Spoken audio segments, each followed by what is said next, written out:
Ćao svima, evo nas ponovo i ovo je prvi klip ove godine. Nadam se da ste lepo proveli novogodišnje i božićne praznike. Nadam se da primećujete razliku u kvalitetu. Kupili smo kameru i pošto znam da će biti dosta pitanja u komentarima koju kameru smo kupili, evo odmah da vam kažem, u pitanju je Nikon D5100. Jako nam se sviđa, tako da... I prelazimo sada na temu ovog klipa, a u pitanju su proizvodi koje sam najčešće koristila u protekla 2 meseca, dakle novembra i decembra, pa sam odlučila da sve to spojim u jedan, pošto nema mnogo proizvoda. Proizvod je sunđer za nanošenje pudera iz Oriflame-a i on je ovog jajastog oblika. Naručila sam ga, pa mislim da je koštao oko 129, 139, tako nešto. Dakle, jako je povoljna cena. Znate princip ovih beauty blendera, da ih tako nazovem. On kada se nakvasi, naraste i onda ga iscedite lepo. Meni je ovo drugi sunđer jer sam ja prvi cedila ovako i onda sam ga pocepala. Ono što mi se jako sviđa kod ovog sunđera jeste da troši manje pudera i nekako ga lepše nanese, nekako ga koža lepše upije, pa sve to deluje mnogo prirodno. Sljedeći proizvod jeste iz Avona i u pitanju je losion za skidanje šminke, ovi beli. Kao što vidite, skoro sam ga potrošila. I naručila sam ga po ceni od 100 dinara, mislim da je bilo ako naručite neki proizvod možete da naručite i njega. Jako mi se sviđa jer nikada nisam probala njihove losione, moje drugarice koriste oni manji koji služe za skidanje dugotrajne šminke, ali meni je ovo skroz ok, lepo skine šminku, ne moram mnogo da ga trošim, dakle odmah skine sve, tako da eto, probajte ga. I sad imamo dva proizvoda iz Nivea. Ovo je mama dobila za rođendan u nekom setu, bilo je 3. Treći proizvod je Bionic Cream So Soft gel za tuširanje, a ovo je Nivea losion za telo za intenzivnu negu. I jako mi se sviđa zato što je gust, nekako ga koža brzo upija, nije masan, posle koža nije masna, nego ga baš lepo upije i koža je jako meka na dodir. I također još jedan proizvod iz tog seta jeste Niveina krema za ruke Soft and Intensive. To sam skoro videla da Nivea ima kreme za ruke, nisam imala prilike da probam do sada, ali ova mi se jako sviđa jer je gusta i nekako pogotovo u ovim zimskim danima pruža jako lepu negu. I imamo još jednu kremu za ruke, ova je iz Oriflame-a i u pitanju je krema za ruke sa jabukom i cimetom. To je jedan od mojih omiljenih kombinacija mirisa. Dakle, krema je prelepa, navukla sam sve ljude na fakultetu i svi su počeli da je naručuju. Da, jako mi se sviđa, miriše tako mnogo praznično, miriše na kolačiće, na čajeve i jako je lepa, tako da nadam se da će biti ponovo možda sledeće godine, tako da obavezno probajte, uopšte nije bila ni skupa. Nije nešto preterano gusta, dakle više spada u one tipične kreme iz Oriflame-a, dakle koje su malo ređe, ali miris, eto, miris mi je kupio, tako da ako volite miris jabuke i cimeta, probajte. Što se tiče lakova za nokte, protekle 2 meseca sam najčešće mazala ova dva.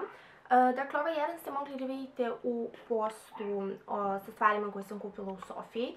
U pitanju je crveni lak za nokte iz H&M-ove kolekcije lakova. Baš sam bila prijatno iznenađena ovim lakom, stvarno nisam očekivala da je toliko dobar. Može biti i jednoslojac, ali eto, ja iz navike više volim da nanesem 2 tanka sloja. Planiram uskoro da izbacim post o njemu, tako da očekujte slike. Mi se dopao i ukoliko želite da probate njihove lakove, eto da znate da su dobri. Još jedan lak za nokte, u pitanju je Sephorina kolekcija Formula X. Sad ja ne znam da li ima u Srbiji ovih lakova, ja sam ovaj dobila na poklon od drugarice iz Švedske. I ovaj se zove Hubba Hubble i od kada sam ga dobila, znači negde kraj decembra, sredina decembra, stalno ga nosim, evo i sada ga imam na noktima. Mada oprostite, malo su mi, nisam stigla da ih lepo sredim. Ali eto, ništa nisam tražila, znači ovo je stvarno bio poklon i jako sam bila iznenađena. Kombinacija znači sitnih i krupnih srebrnih šljokica koje se presijavaju na svetlosti u različitim bojama, jednostavno ide preko svega i jako je gust, znači nije ono kao top coat, nego je baš gust i može da se nanese samostalno, tipa ako nanesete 3 sloja mislim da će biti baš gusto, ali ja ga nanosim uglavnom preko jednog sloja sivog laka.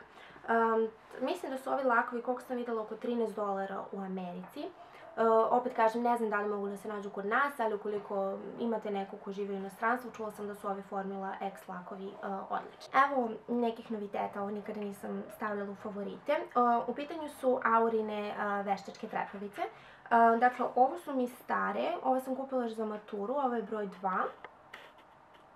Vidite kako su iznošene, a ove su mi novije, njih sam kupila za novu godinu, broj 3.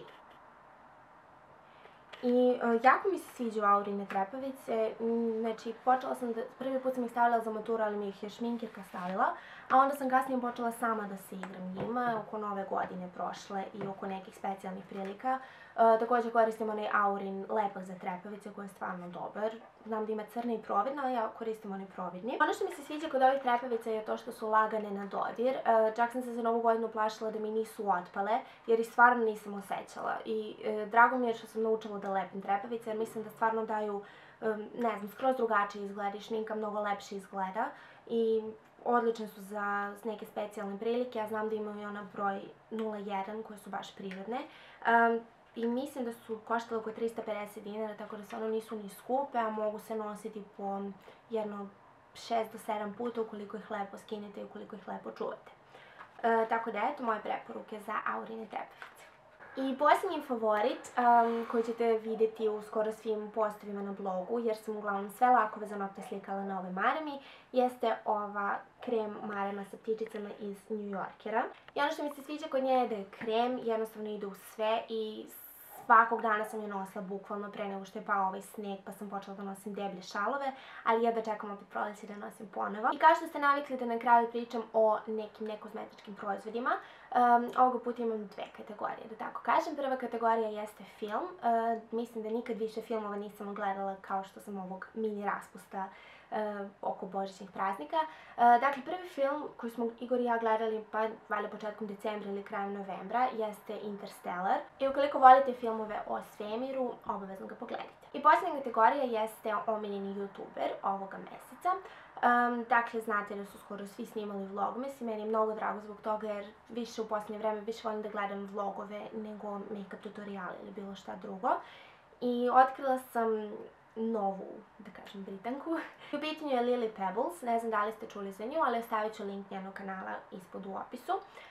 Ono što mi se sviđa kod nje jeste, malo je drugačija od ljudi koje ja volim da pratim. Dakle, nije tako slatkasta i tako uvek nasmejana, nego je nekako malo ozbiljnija, ali mi je opet toliko interesantna i fina i kulturna i jako mi je drago, pošto sam baš počela da je pratim neposredno pre nego što je počela da snima vlogmas, i jako mi je drago da sam ju upoznala i postala sam njen veliki fan. I to bi bilo to. Ukoliko imate preporuke nekih proizvoda koje ste najviše voljeli proteklih meseci, pišite mi dole u komentarima. Nadam se da vam se dopao ovaj video, pa se vidimo u nekom sledećem. Ljubim vas, ćao!